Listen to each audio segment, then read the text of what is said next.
Hi, this is round one. We win the die roll, and we're on the play with a fairly land-heavy hand, worth keeping.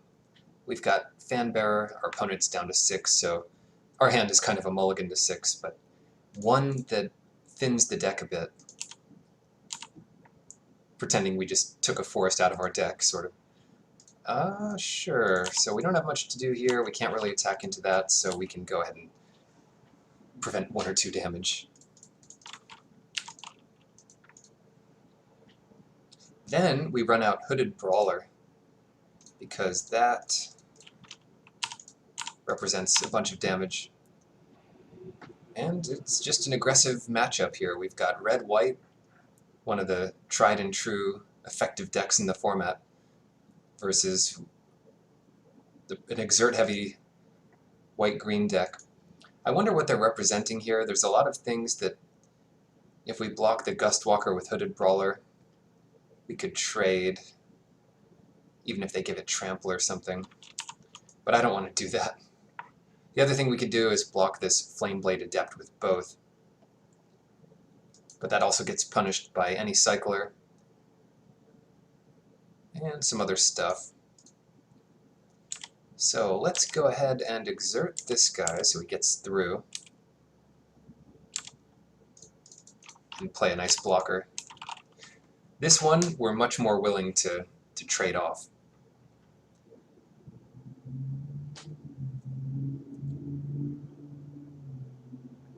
Wow, an aggressive start over there. They have many good creatures, and they're even discarding a Gustwalker, so their hand must be some powerful tricks. Oh, they just get... Oh, never mind. That's got some good synergy there with Devoted Cropmate. It's been a while since I've seen that in action. So we want to actually take out this Cropmate so they can't pull that trick again. If we trade with the Gustwalker here, they have an easy way to trade. They could have Jeru's Resolve here. That's the one trick that does it. And then we're in really bad shape.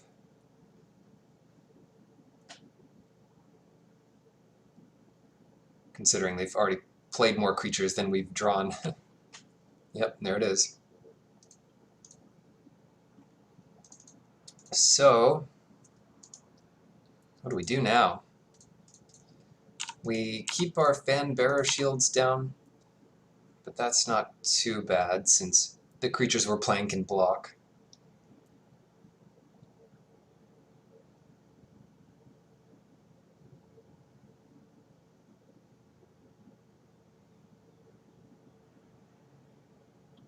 Yep, they're really coming in here. I wonder what more tricks they have.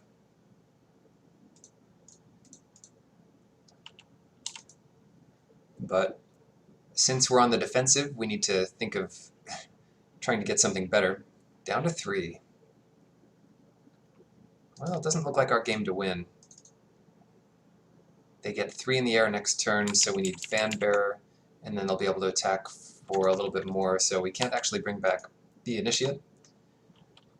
We just have to block. Something like this.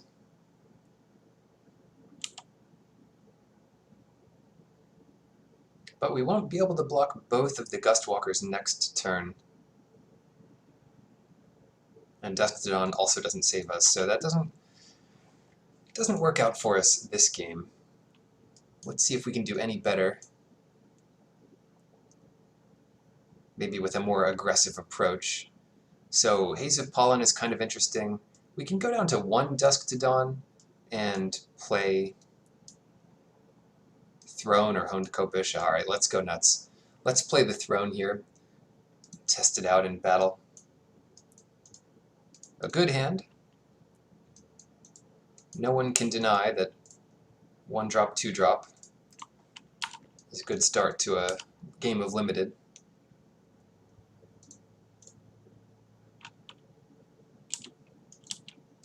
Let's see if they bite here. They'd probably love to trade their 1-drop with any trick we might have, so we'll just bluff it. We did have 2 tricks that could trade there, but didn't seem worth it. Now we still have some tricks that can trade. And now they're not going to bite, so let's do it like this. Here's where things get tricky. We could block the Flameblade Adept that does not get equipped by untapping Vizier of Remedies or even Fanbearer, and then double blocking. Might be cute, but we could also just ignore the Adepts. Those 1-power creatures are really not a threat compared to ours. Wow, well that makes him a little more threatening. This turn, anyway.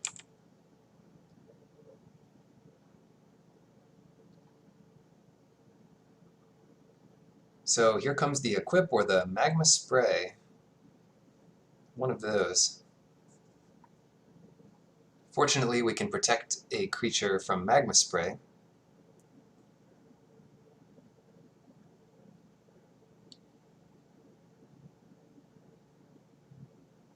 And it looks like they have options. It's kind of funny that they didn't think about it all before going for it, but with a card with Cycling, they might have drawn something that changed their plan. Yeah, well, since they did that first, it's a pretty easy play to just untap one of our guys. I guess that doesn't make as much sense, because we don't want to trade our Bitterblade Warrior with either. Yeah, never mind.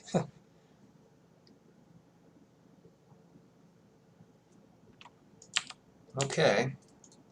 Well, we've got a bunch of good attacks here. They might go for the Vizier. We can simply trade 1 mana for 1 mana here and play another one.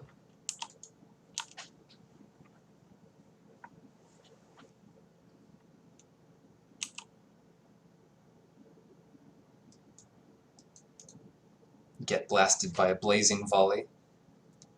They didn't see a reason to bring in a card like Blazing Volley against us in game 1, so no reason to believe they have it. But depending on how much mana they leave open here,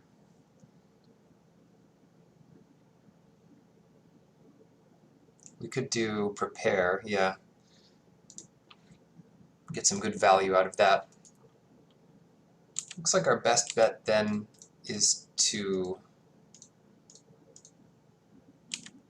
just attack like this.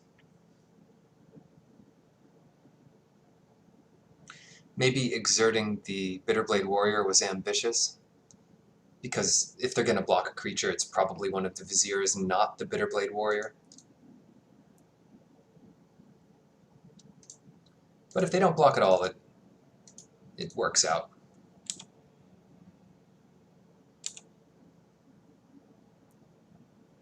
We gain a lot of life, and next turn we can Mighty Leap to victory.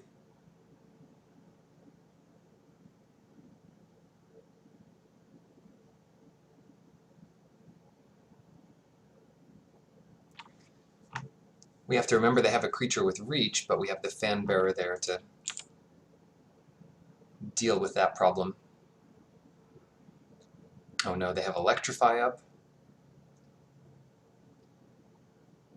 So they're going to get in for 5 here. That's not a big issue.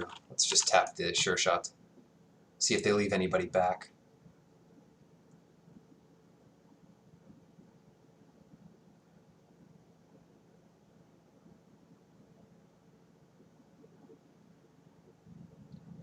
Who knows, that might give away that they have a trick, or that we have a trick. Right, so let's just go for it here. They've got 1 card in hand. If it's Electrify or something, then, well, good for them. But it wasn't, so we go to game 3. Forsake the Worldly, probably better than Throne of the God Pharaoh, when we're fighting down some enchantments and Honed Copish.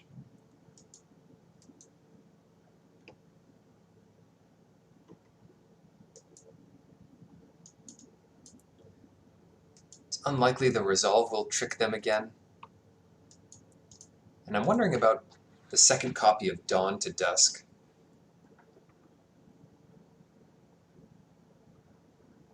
It's so bad against many of their early creatures that we don't need two copies. Like if one copy's bad, then we just wish it was any other card in our deck.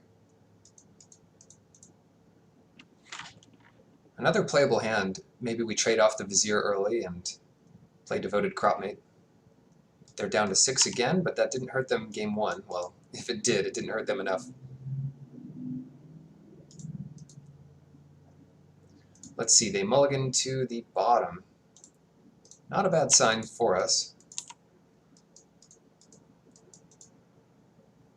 But these Gustwalkers get really powerful.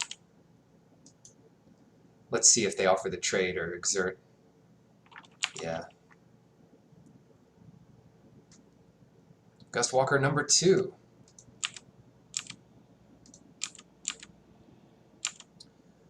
Right. For the mana efficiency, I like Devoted Cropmate here. It's just a 3-2 as opposed to this 2-2 that can sometimes attack for 3. Let's see what we got. So I could expect Jeru's Resolve here pretty easily.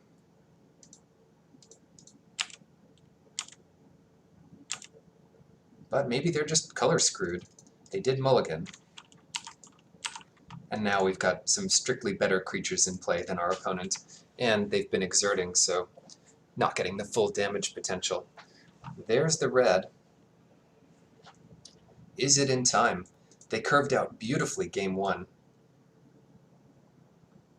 But you can't always get that consistent draw with a limited deck.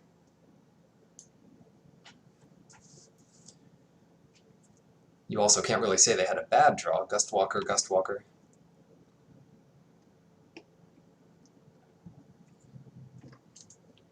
See if they choose to block here, if they're still getting aggressive. Well, I'm not going to offer that trade. Or accept that trade, rather.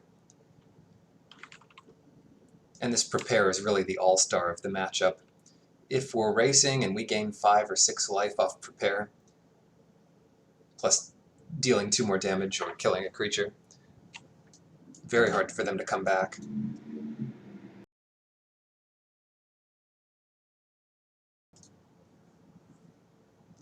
So, what's it going to be, Nate? Nate 990.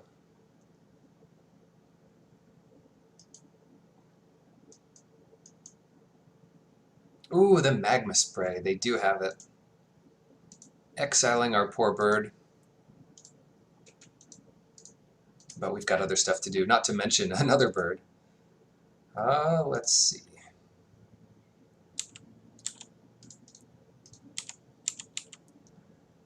They still don't have Jeru's Resolve, and we probably don't need to play 2 cards. So I think we just go for Tawcrop Elite and bluff the Resolve of our own. It's kind of funny though, if they had the double damage spell here, they'd threaten lethal. And fortunately we have a blocker, Insult, but they don't have that 6th mana to make it actually lethal by killing our blocker.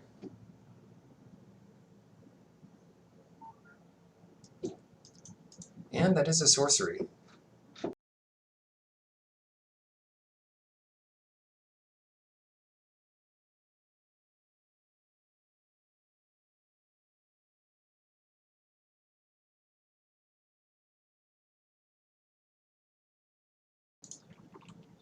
Alright, so we're back. What are they doing?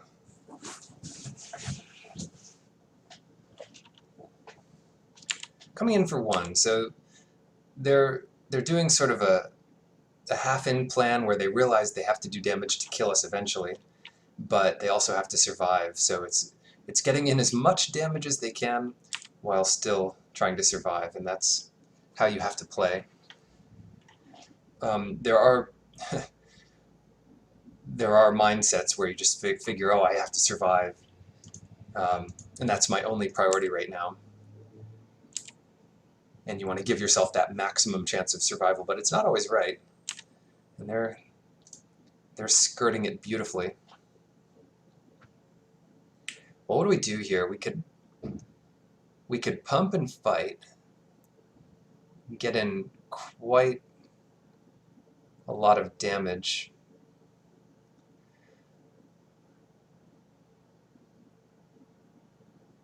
So we pump and fight the Gust Walker and get an 8 here. Or we could just attack because that offers some fine trades as well. And then if they do nothing, we'll have more options after. So I don't want to force lethal here. We do have lethal if they have nothing, but it's also pretty safe to let them block because we can still use prepare here. And if they have Jeru's Resolve, then using prepare as a trick will be better.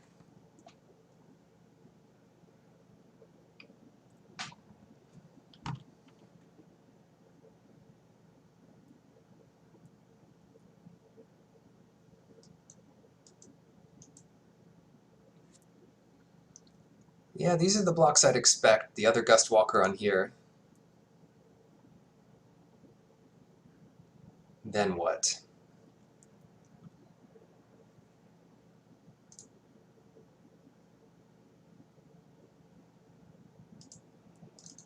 Then let's try to wake up our devoted thing. Okay, it looks like they didn't have any card. So this didn't matter. We probably could have gone for the win. But next turn we'll go for the win. And we save our Cropmate because that can get back our Vizier.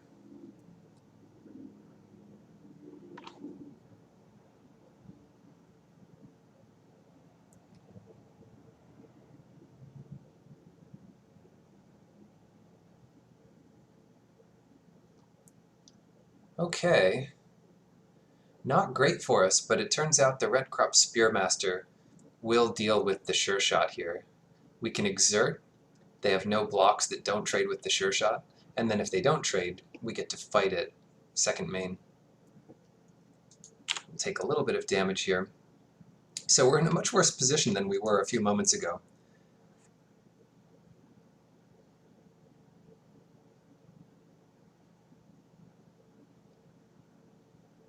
Much worse position.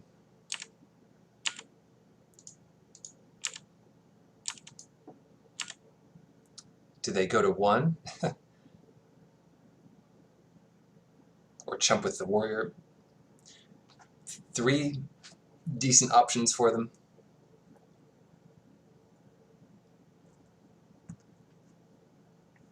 Chumping with the warriors may be the worst. But them leaving us with a fight spell in our graveyard is also not good for them. They've elected chumping with the warrior. Okay.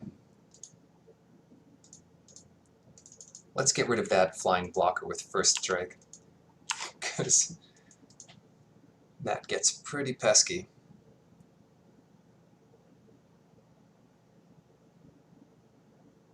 Quarry Hauler, not bad, not bad.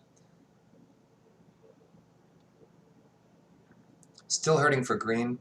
What we can do here is just exert everything so that our devoted Cropmate lives. We get in some damage.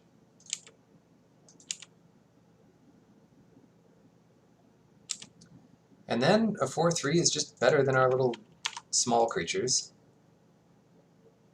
So we've got match 1 versus an aggressive white-red deck.